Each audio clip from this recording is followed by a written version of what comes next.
Fala pessoal, beleza? Eu sou o professor Renan e hoje a gente vai falar um pouquinho sobre química, tá? Então eu vou falar o conceito de matéria, propriedades gerais específicas da matéria, estados físicos da matéria, fenômenos físicos e fenômenos químicos, tá legal? Vamos lá.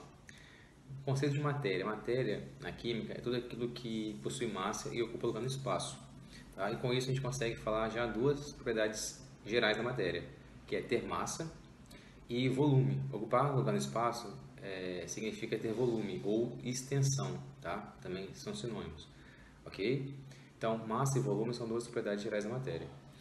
Outras propriedades gerais da matéria são inércia. A inércia, ela é a capacidade da matéria de se permanecer em movimento ou em repouso, na ausência de uma força externa.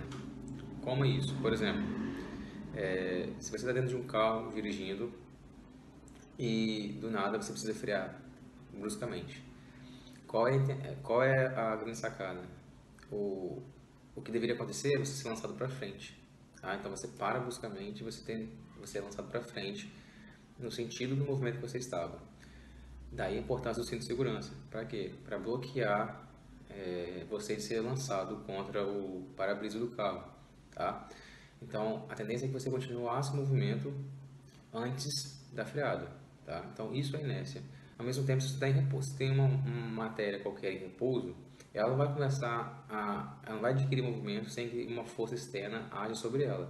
Tá? Então inércia é isso. É a permanência do repouso ou do movimento na ausência de uma força. Tá? Bom, outra característica ou propriedade geral é a impenetrabilidade. Impenetrabilidade é que dois corpos não ocupam o mesmo lugar no espaço ao mesmo tempo. Tá?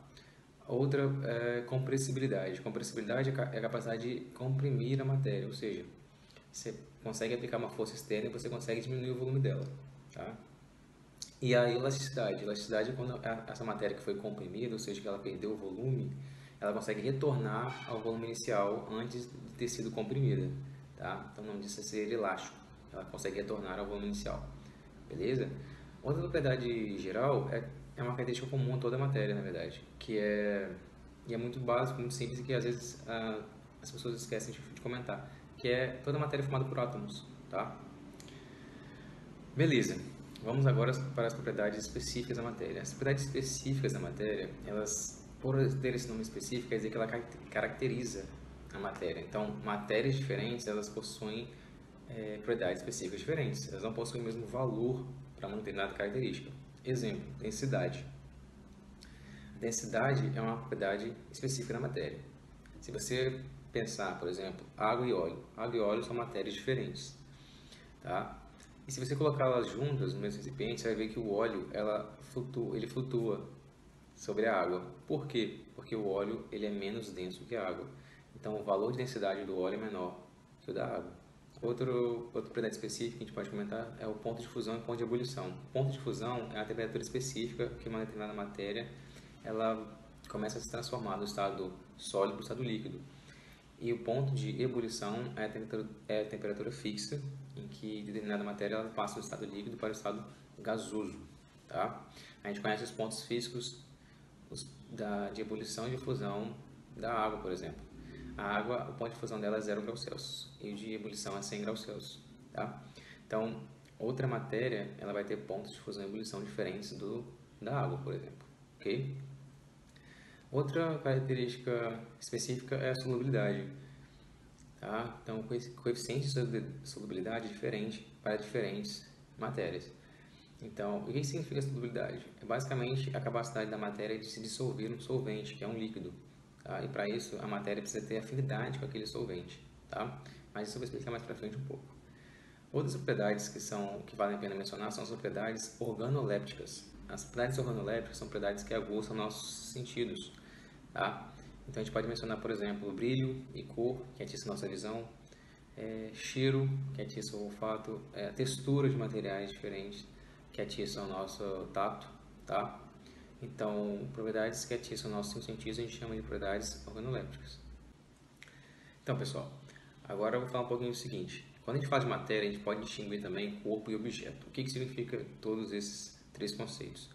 Bom, eu vou conceituar em exemplo. Primeiro, se eu pegar um mármore, ele na sua essência, ele é matéria. Agora, se você pega um bloco de mármore, ele é uma porção daquela matéria. Ele é um pedaço limitado da matéria. Então, isso caracteriza corpo, tá?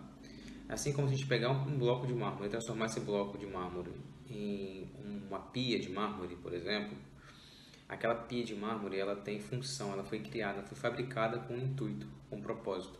Então, agora a gente conceitua a pia de mármore como objeto, tá? Então, matéria é tudo aquilo que tem em sua origem massa e ocupa lugar no espaço. Agora, o corpo é uma porção limitada da matéria, é um pedaço da matéria apenas. E o objeto é um corpo com função, basicamente isso, tá? Então, vou dar outro exemplo. Árvore. A árvore em si constitui matéria. Um tronco dessa árvore já seria um pedaço dela, então já a gente pode denominar, a gente chama de corpo. E se você pegar um tronco dela e transformar num banquinho de madeira, esse banquinho de madeira a gente caracteriza como objeto, tá? Então, aí vão as definições de matéria, corpo e objeto, tá? Para você conseguir distinguir essas três palavrinhas, ok? Bom, então, pessoal, agora eu vou falar um pouco dos estados físicos da matéria. A matéria pode ser encontrada no estado sólido, líquido e gasoso. E como que ela se comporta nesses três estados? Bom, no estado sólido, a matéria ela possui forma e volume constante, ou seja, tanto a forma dela como o volume dela não vai mudar independente de onde você colocar essa matéria no estado sólido, tá? Então, ela é imutável. Se você pegar um volume X e colocar ele dentro de qualquer recipiente maior, o volume X vai permanecer, não vai mudar. Assim como a forma dele também não vai mudar no estado sólido. Agora, no estado líquido já é diferente. No estado líquido, a forma ela é variável e o volume é constante. Então, se você pegar um líquido de 1 litro, por exemplo, e colocar dentro de um jarro redondo, a forma dele vai ser redondo do líquido, tá? E se você colocar esse mesmo líquido, essa mesma quantidade, num jarro maior, porém quadrado, ele vai continuar com a mesma quantidade, tá? Original, porém na forma quadrada, ou seja, o volume não vai mudar, independente de onde você colocar, tá? Porém a forma vai variar. A forma do líquido ela vai ser de acordo com o recipiente na qual o líquido vai estar contido, tá bom? E o gasoso já é diferente. O gasoso possui forma e volume variáveis, ou seja, se você pegar 1 litro de um gás e colocar dentro de um balão de 2 litros, ele vai ocupar os 2 litros, porque ele vai se expandir. E a forma dele vai ser do formato do balão que você colocar. Se for um balão redondo, ele vai estar no formato redondo. Se você colocar 1 litro de um gás num balão quadrado de 5 litros, ele vai ocupar os 5 litros no formato quadrado, tá? Então, isso vocês vão gravar. Sólido, forma e volume constantes. Líquido, volume constante e forma variável. Gasoso, forma e volume variáveis. Tudo bem? Bom, agora eu vou falar um pouco das mudanças de estado físico.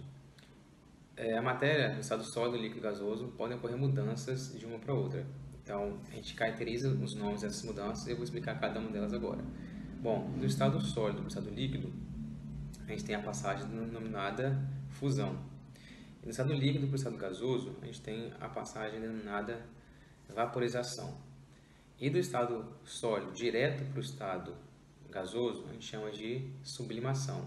Todas essas passagens, elas precisam, que eu falei agora, elas precisam absorver calor. E a gente fala que são passagens endotérmicas, tá? Agora eu vou fazer o contrário. Do gasoso para o líquido, a gente chama de liquefação ou condensação. Do líquido para o sólido, a gente chama de solidificação. E do gasoso para o sólido direto, sem passar para o estado líquido, a gente chama de ressublimação, tá? E essas três que eu falei agora, elas precisam perder calor. E essas mudanças que perdem calor a gente chama de exotérmicas, tá? Então, as três primeiras que eu falei são mudanças endotérmicas, porque absorvem calor. E essas três que eu falei por último são exotérmicas, porque elas precisam perder calor. Tá legal? Bom, para finalizar, eu vou falar para vocês um pouco sobre fenômenos físicos e fenômenos químicos. Fenômenos físicos são fenômenos que não alteram a estrutura original da matéria. Por exemplo, se eu pego um pedaço de papel e rasgo ele, eu vou ter picadinhos de papel, pedacinhos de papel, né? Só que ele não deixou de ser papel, então constitui um fenômeno físico. Agora, se eu pego uma folha de papel e queimo ela, boto fogo, então aquele papel ele começa a transformar em cinzas, né? Uma reação de combustão. Então isso aí já implica um fenômeno químico. Por quê? Fenômenos químicos, eles alteram a natureza original da matéria, tá? Outro exemplo, se eu estou com um copo de vidro na mão e deixo ele cair, eu vou ter pedaços de vidro, porém o vidro deixou de ser vidro? Não, logo um fenômeno físico. Agora, se eu deixo qualquer matéria, uma ferramenta de metal, muito exposta ao oxigênio, por exemplo, ela pode oxidar. O que é oxidar? É ela enferrujar. A ferrugem, ela tem aquela característica daquela cor, é um pouco alaranjado, né? Isso está me dizendo que ocorreu uma reação ali. E a ferrugem constitui um fenômeno químico, tá? Por quê? Porque ela já alterou a natureza original da matéria, tá bom? Bom, é isso, pessoal. Essa foi a aulinha de química de hoje. Fiquem seguros, fiquem em casa, tá? E até a próxima aula.